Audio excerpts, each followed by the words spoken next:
Haga'u nagaan koo yoon jedhee eegalu miira akkamii keessa akkan jiru osoo naaf argiteen jedha.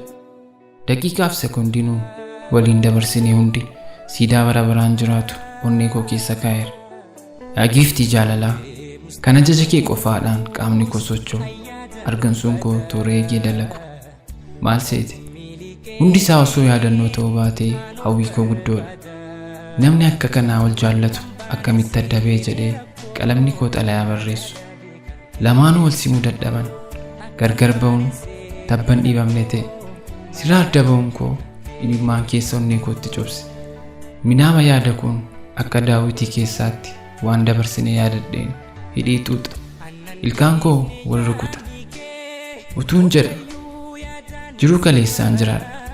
Bakka anaaf si dhaabbannee waadaa waliin du'a malee wanta adda nu baasu hin jiru jedhe sana anan mallee achan jira.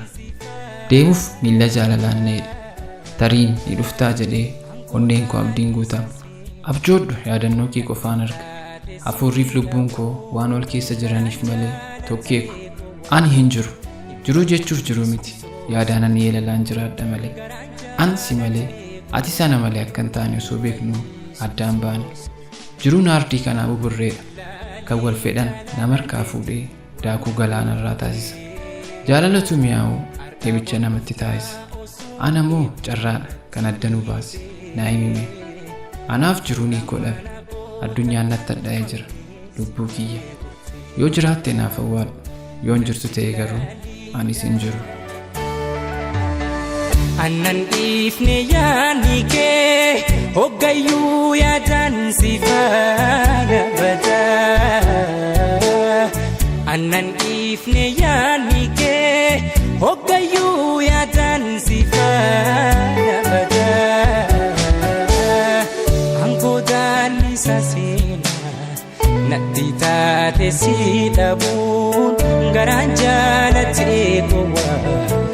Fayyisu sosobu garaan jaalatee gowwaa fayyisu sosobu natti ilaaliin jaalalateeti waan amiitee har'aa bor dhuftaa osoon eeguu natti dhiitee fuula mana koo takkaan cufamnee si eeguttee.